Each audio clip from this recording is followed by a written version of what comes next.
اللہ تعالیٰ نے قرآن مجید فرقان حمید کے اندر ارشاد فرمایا، پچھلی آیہ کریمہ میں حق کو چھپانے اور حق کو دنیا کے فائدوں کے لیے بیان نہ کرنے کا عذاب اللہ تعالیٰ نے ارشاد فرمایا کہ وہ لوگ جو اللہ تعالیٰ کی نازل کردہ کتاب کو چھپاتے ہیں اور دنیا کی ذلیل قیمت کے بدلے اس کو بیچتے ہیں، وہ اپنے پیٹ میں جہنم کی آگ بھرتے ہیں۔ اور اللہ تعالیٰ ایسے لوگوں کو جو دین کو غلط رنگ میں بیان کر کے کسی دنیا دار کو راضی کرنے کے لیے اللہ اور اس کے رسول کے احکامات کو اپنی پشت پیچھے پھینکتے ہیں، فرمایا اللہ تعالیٰ قیامت کے دن ان سے بات بھی نہ کرے گا اور انہیں ستھرا نہ کرے گا۔ وَلَهُمْ عَذَابٌ عَلِيمٌ، اور ان کے لیے دردناک عذاب ہے۔ آگے سورہ بقرہ آیت نمبر 175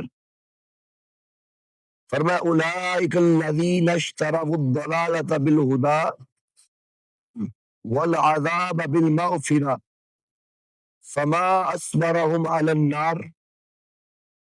انہی لوگوں کے بارے فرمایا وہ لوگ جنہوں نے ہدایت کے بدلے گمراہی مول لی اور بخشش کے بدلے عذاب، تو کس درجہ انہیں آگ کی سہار ہے۔ فرمایا کہ ہدایت بیچ بیچ کر گمراہی کو خریدتے ہیں، اور اللہ تعالیٰ نے جو انہیں بخشش عطا فرمائی ہے، یہاں پہ رب تعالیٰ نے اپنی کتابوں کو بخشش کہا۔ مطلب کیا ہے کہ جو اللہ تعالیٰ کی کتاب کے ساتھ وابستہ ہو جاتا ہے، اس کے احکامات کے ساتھ وابستہ ہو جاتا ہے، رب کی رضا کو اپنی رضا کر لیتا ہے، رب تعالیٰ کی ناراضگی کو اپنی ناراضگی کر لیتا ہے۔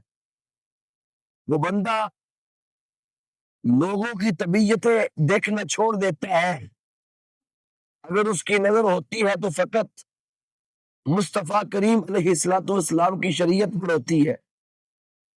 اس مسئلہ میں میرے حضور نے کیا کہا، اس مسئلہ نے میرے حضور نے کیا کیا، اس مسئلہ میں میرے حضور نے کیا فرمایا۔ فرمایا انسان کا ہر ہونے والا عمل جو اللہ کی رضا کے تابع ہو جائے تو یہ ہدایت ہے، یہ نیکی ہے، یہی فرما برداری ہے۔ تو فرمایا وہ لوگ جنہوں نے ہدایت کے بدلے گمراہی مول لی، یعنی کہ میں نے حق بھیجا تھا، یہ اپنی طرف سے باطل ملا ملا کے لوگوں کو بیان کر رہے ہیں، اور بخشش کے بدلے عذاب، کہ میں نے اپنی کتابیں بھیجی تھی کہ جو حق میں نے بھیجا ہے ان کو پڑھیں گے، ایمان لائیں گے، بیان کریں گے، تو میں اس کے صدقے ان کو بخشش عطا فرما دوں گا۔ لیکن فرمایا انہوں نے اس کے بدلے عذاب کو ترجیح دی۔ آگے فرمایا فما اصبرهم علی النار، تو کس درجے کی آگ کو برداشت کر سکتے ہو؟ یعنی رب تعالیٰ نے تنبیہاً ارشاد فرمایا کہ برائی اتنی کرو جتنی برداشت کر سکتے ہو، جتنا کل قیامت کے دن بوجھ اٹھا سکتے ہو۔ آج حسد، تکبر، غیبت جو ہے کفر اور گستاخی کے دامن پکڑے بیٹھے ہو، تو کیا اس گستاخیوں کا، بے عملیوں کا، بد کرداریوں کا بوجھ کل قبر یا حشر میں تم اٹھا کے جا سکتے ہو؟ تو فرمایا تم میں یہ سکت نہیں ہے، تو آج وقت ہے کہ میرے در پہ آؤ، توبہ کرو، اپنی زبان مانگو تو رب کے ذکر والی مانگو، کہ مولا زبان دے تو فقط اپنے ذکر والی دے، جس پر تیرا ذکر ہو، تیرے نبی کا ذکر ہو، تیرے نبی کی ہر نسبت کا ذکر ہو، جو تیری گستاخی سے بھی بچے، تیرے نبی کی گستاخی سے بھی بچے، اور تیرے نبی کی ہر نسبت کی بے ادبی سے بچے۔ قلب ہو تو وہ فقط ایسا ہو کہ وہ جو تیری یاد میں مستغرق رہے، دل ہے وہ دل کے جو تیری یاد سے معمور ہوا. سبحان سیدی اللہ فرماتے کہ دل ہے ہی وہ جس دل میں یا خدا کی محبت ہے یا مصطفیٰ کی محبت ہے. اس کے علاوہ وہ دل کہلانے کے قابل ہے نہیں ہے. دل، آنکھ، کان، جسم کے سارے اعضاء یہ رب کا ذکر کرتے ہیں، لیکن یاد رکھیے گا یہ ذکر کرنے میں تابع ہوتے ہیں دل کے. جب دل ذکر کر رہا ہوتا ہے نا تو پھر سارے اعضاء بھی ذکر کر رہے ہوتے ہیں. پھر انسان کی اپنی مرضی ہوتی ہے کہ بندہ اگر دل کو بے حیائی کی طرف لگا دے تو پھر اعضاء بھی اس کے پیچھے لگ جاتے ہیں. تو آگے اللہ تعالیٰ نے ارشاد فرمایا ذالک بان اللہ نزل الکتاب بالحق، یہ اس لیے کہ اللہ نے کتاب حق کے ساتھ اتاری ہے. کہ رب نے جو اتارا ہے حق اتارا ہے. وَإِنَّ الَّذِينَ اخْتَلَفُوا فِي الْكِتَابِ لَفِي شَكٍّ بَعِيدٍ، اور بے شک جو لوگ کتاب میں اختلاف ڈالنے لگے وہ ضرور پرلے سرے کے جگڑالو ہیں. فرمایا جو لوگ میرے حق کی کتاب پر، میرے حق پر، میرے دین پر اختلاف کرتے ہیں، جھگڑا کرتے ہیں، فرمایا وہ پرلے درجے کے جگڑالو ہیں. کیا مطلب؟ کہ وہ ہدایت کو قبول کرنے کی کوشش ہی نہیں کرتے. اگر کوشش کرتے ہوتے تو پھر میری کتاب میں جھگڑا نہ کرتے، پھر اس ہدایت کو قبول کرتے. لیس البر ان تولوا وجوہکم قبل المشرق والمغرب، کچھ اصل نیکی یہ نہیں کہ منہ مشرق یا مغرب کی طرف کرو. فرمایا کہ یہ جو یہود و نصارہ کسی نے بیت المقدس کے مشرق کو قبلہ بنا لیا، کسی نے مغرب کو قبلہ بنا لیا. یا اہل کتاب ایمان والو، ایمان صرف یہ نہیں کہ بندہ کیا بھی یا بیت المقدس منہ کر کے تو نماز پڑھتا رہے تو نماز پڑھی تو بس ہی میرا ایمان مکمل ہو گیا. نہیں، فرمایا منہ کر کے نماز پڑھنا یہ بھی تب فائدہ دے گا جب تمہارے دل میں ہدایت گھر کر جائے گی. پہلے جو اندر کی گمراہی ہے نا، جو دل کی گمراہی ہے اس کو ختم کرو. جب تمہارا باطن پاک ہوگا تو تمہارا ظاہر بھی فائدہ دے گا. جب باطن پاک نہ ہو تو ظاہر ہو، پھر سمجھ لو یہ حقیقت نہیں، یہ نفاق ہے. ان المنافقین فی الدرک الاسفل، فرمایا منافق تو جہنم کے نچلے گڑھے میں ہوگا. کہ جس کا اندر کچھ اور ہو، اندر گمراہی ہو، اندر بے دینی ہو، اندر بے حیائی ہو، اور ظاہراً اس کا عمل ٹھیک ہو. تو فرمایا کچھ اصل نیکی یہ نہیں کہ منہ مشرق یا مغرب کی طرف کرو. ولکن البر، ہاں اصل نیکی یہ کہ من آمن باللہ والیوم الآخر والملائکۃ والکتاب والنبیین، ہاں اصل نیکی یہ ایمان لائے اللہ اور قیامت اور فرشتوں اور کتاب اور پیغمبروں پر. فرمایا اللہ کو بھی ماننے، قیامت کو بھی ماننے، فرشتوں کو بھی ماننے، پیغمبروں کو بھی ماننے، کتاب کو بھی ماننے. اور صرف ان کو نہیں ماننے، ان سب کی بھی ماننے. کہ بندہ رب کو تو مانے لیکن رب کی نہ مانے. کتاب کو مانے کہ بندہ صبح سے لے کے شام تک سارا قرآن دیکھ کے پڑھ دے، لیکن جو ہدایت اس قرآن نے دی ہے اس ہدایت کو دل سے قبول نہ کرے. تو فرمایا یہ اصل نیکی نہیں ہے. اصل نیکی وہی ہوگی جس کا اقرار ہے دل بھی کرے گا. وَآتَ الْمَالَ عَلَىٰ حُبِّهِ ذَوِي الْقُرْبَىٰ وَالْيَتَامَىٰ وَالْمَسَاكِينَ وَابْنَ السَّبِيلِ وَالسَّائِلِينَ وَفِي الرِّقَابِ. آگے نیکی کی علامتوں کو بیان فرمایا اور اللہ کی محبت میں اپنا عزیز مال دے. فرمایا او مال جڑا محنت کر کے تھوڑا تھوڑا کر کے کمایا سنا دل میں بڑا چنگا لگتا ہے. بندے کا دل نہیں کرتا کہ بندہ اس مال نو کسے دے دے. لیکن فرمایا اے لوگو صرف کعبے منہ کر لینا نماز نہیں. جدو میں حکم دیتا ہے تو پہلا سارے نیک پیغمبراں تے ایمان لیاؤ، کتاباں تے ایمان لیاؤ، یوم آخرت تے ایمان لیاؤ.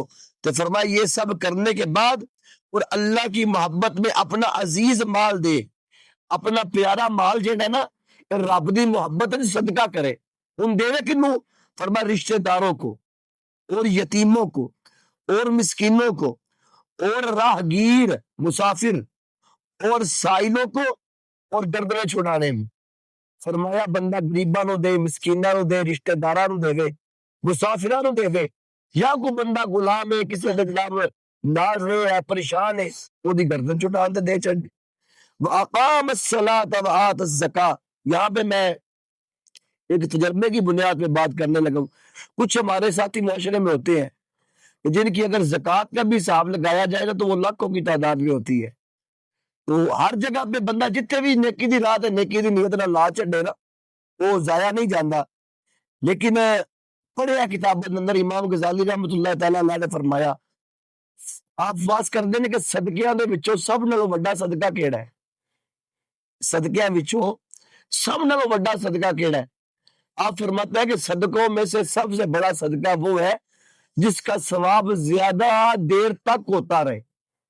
یعنی مثال کے طور پہ آپ نے کسی کو پانی کا گلاس پلا دیا، پیاسا تھا، اب اس نے پیا، آپ کو ثواب مل گیا، وہ ثواب رک گیا۔ لیکن فرمایا اصل صدقہ، بڑا صدقہ وہ ہے کہ جس کا ثواب رکے نہ بلکہ بڑھتا جائے، بڑھتا جائے۔ تو آپ سے پوچھا گیا وہ صدقہ کیا ہے؟ آپ نے فرمایا وہ صدقہ علم ہے، وہ صدقہ علم ہے، کہ بندہ کسی کے علم پڑھنے کا ذریعہ بن جائے، قرآن پڑھنے کا ذریعہ بن جائے۔ اب ہوگا کیا؟ وہ بندہ اس کے ذریعے قرآن پڑھے گا، پڑھانے والا چاہے استاذ ہو، یا یہ کہے کہ چلو ٹھیک ہے گھر والوں کو کہ بھائی تسی پار نہیں نہ چوک سکتے، بچہ پڑھاؤ سارا پار میں چکنا ہوں۔ ہم جاتے تھے جامعہ میں، گلگت بلتستان، منصیرہ، کشمیر، کتوں بچے ہوندے سن، 6 مہینے بیچارے کام نہیں سن جاندے۔ کئی دفعہ بچے ایسے کمزور غریب ہوندے سن کہ جڑے اساتذہ کے اگے اظہار بھی نہیں سن کرتے کہ میں ماڑا، صرف کی کہ ایک پردہ ہے تو پردہ رہے، ٹھیک ہے۔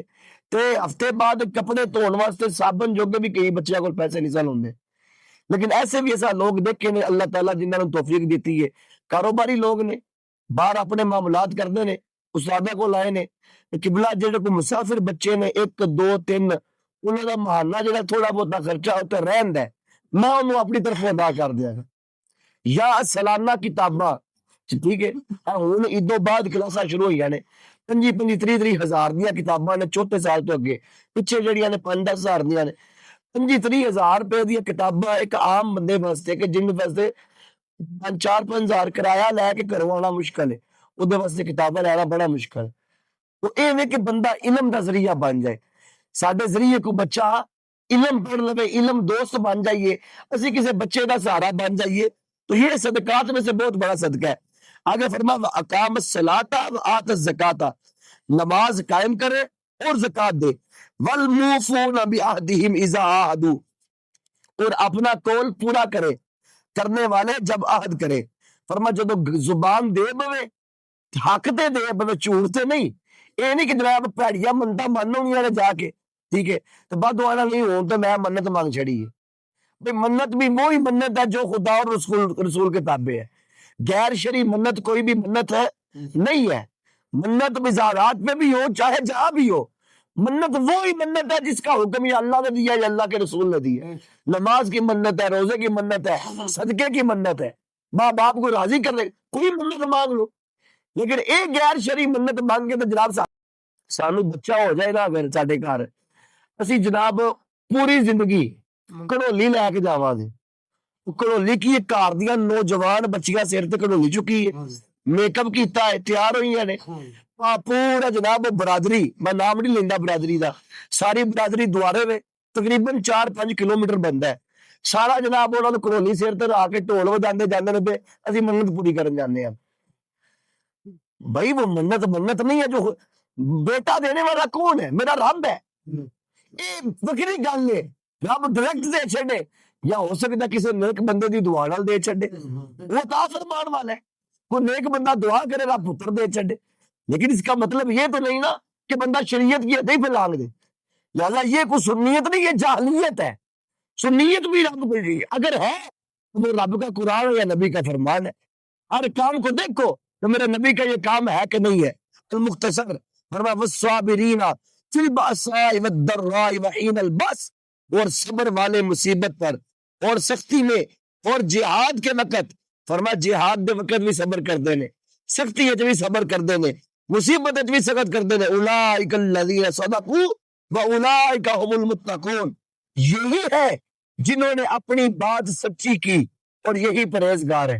اس آیت کو آپ، یہ آیت نمبر ہے 177، سارے ساتھیوں کے میری گزارش ہے سورت بقرہ دی آیت نمبر 177 دوبارہ جا کے ترجمے دے نال انہوں ویکھیا جے، انہوں پڑھیا جے کہ اپنی زندگی دے وچ اسی سارے ویکھاں گے کہ جیڑیاں نیکی دیاں علامتاں اس آیت وچ، بڑی لمبی آیت ہے، جیڑیاں نیکی دیاں علامات اللہ نے اس آیت وچ بیان کیتیاں نے ساڈے وچ کنیاں پائیاں جاندیاں۔